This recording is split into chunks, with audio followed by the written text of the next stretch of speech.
Muy queridos hermanos y hermanas, feliz miércoles 4 de mayo, con ustedes el Padre Arnaldo Ortiz Dominici, celebrando el tiempo de la Pascua, la cincuentena pascual, 50 días en que celebramos, en que intensificamos nuestra contemplación del misterio central de nuestra fe, la resurrección de Jesucristo el Señor.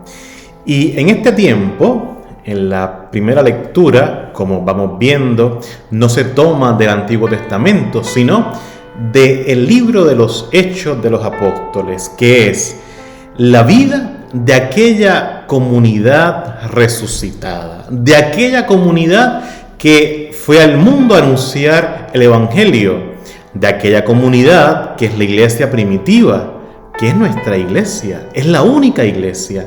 Tú y yo tenemos la gracia, la dicha de pertenecer a la iglesia de Jesucristo.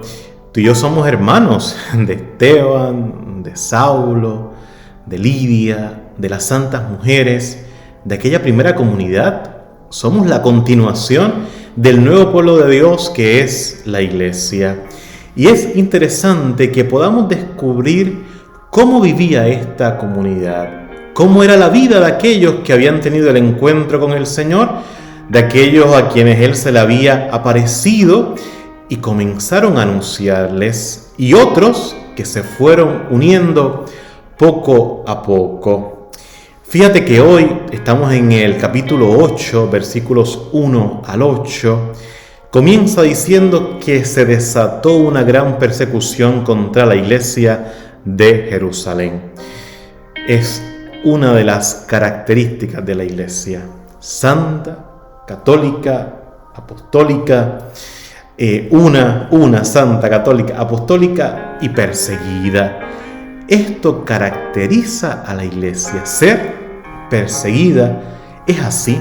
Pero fijémonos en algo, nosotros como cristianos, como creyentes, no vamos por ahí contra todo el mundo, no vamos por ahí peleando contra la gente. No, nosotros no estamos contra nadie.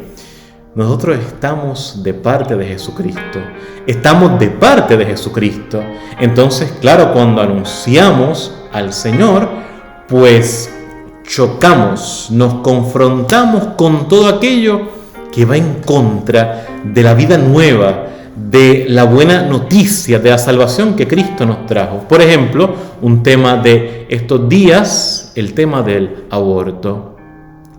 Creemos en la dignidad de cada ser humano, más aún que Dios mismo se ha hecho hombre. Entonces no podemos permitir, no podemos aceptar, pues, el aborto en ninguna de las etapas. Por eso, como cristianos, si bien, como digo, estamos en contra del aborto desde el mismo momento de la concepción, apoyamos proyectos que al menos puedan limitar esta terrible acción, sin juzgar, sin condenar a nadie. De hecho, bien sabemos que tenemos una gran tarea de apoyar a las madres y a los padres que enfrentan con dificultad el hecho de traer un hijo al mundo. Lo sabemos, no somos ingenuos.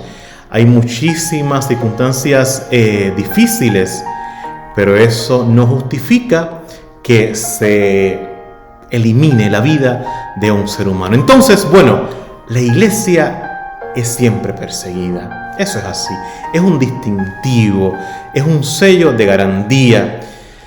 Entonces tú y yo nos tenemos que de hecho preguntar si verdaderamente estamos siendo también perseguidos, si nuestro medio ambiente, si digamos en el día a día, pues también sufrimos persecución, porque se nos puede pegar una especie de buenismo, una especie de ocultar nuestra fe para no tener dificultades con nadie, o digamos disfrazar nuestra fe. Y no se trata de eso.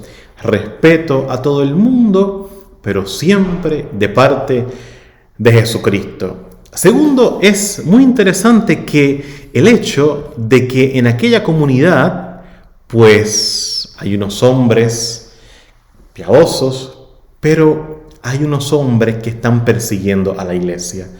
Habla de Saulo, el que se ensañaba contra la iglesia, el mismo que después sería San Pablo. Entonces, la comunidad cristiana, la iglesia, también es esta familia donde se va incorporando algunos que incluso eran enemigos. Digamos que la iglesia es siempre la familia, la casa de acogida para aquellos que quieren convertirse. Es la casa que acoge con misericordia a aquellos que quieren entrar en ella, aunque le hayan hecho muchísimo daño. Y esto es muy importante, ¿no? Como en la comunidad cristiana se le da siempre la oportunidad a aquellos que quieran entrar. Se le da la confianza en la obra que Dios hace en ellos.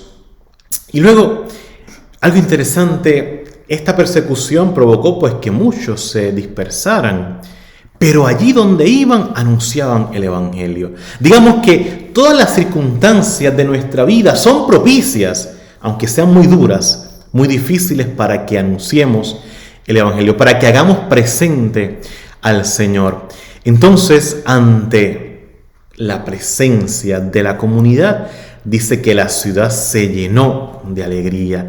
Es lo que debe ocurrir donde tú y yo estemos. Donde tú y yo, la iglesia del resucitado, donde tú y yo estemos, debe haber alegría, debe haber gozo, aún en medio del sufrimiento, aún en medio del dolor, porque vivimos de la certeza de la presencia del Señor en medio de nosotros. Dice que la gente era liberada de los espíritus inmundos, del mal, del pecado, del dolor, del sufrimiento, sobre todo del sufrimiento espiritual, del alma. ¿Cuántas personas necesitan que tú y yo seamos testigos de la resurrección? Testigos de Jesucristo resucitado, que le llevemos la novedad, la gracia, la vida de Jesucristo. De hecho, nosotros partimos de una gran verdad. Todos los seres humanos desean conocer al Señor. Todos los corazones humanos tienen el anhelo, el deseo de encontrarse con Jesús. Y de hecho, no puedo terminar sin decir que hoy en Puerto Rico celebramos la memoria de nuestro primer beato puertorriqueño, Carlos Manuel Cecilio Rodríguez Santiago, Chalí, le decían entre los suyos, también Charlie. Y Charlie decía que la santidad no es una especialización. Decía, la santidad es la vida cristiana, toda la vida, todo lo que vibra en nuestra alma, todos los instantes de una existencia dignificada por la gracia de Cristo. Que el beato Carlos Manuel interceda por todos nosotros para que vivamos en santidad, para que vivamos dignificados por la gracia de Cristo, para que también otros puedan conocer el amor de Jesucristo que ha vencido el pecado y la muerte. Un fuerte abrazo y para cada uno de ustedes mi bendición.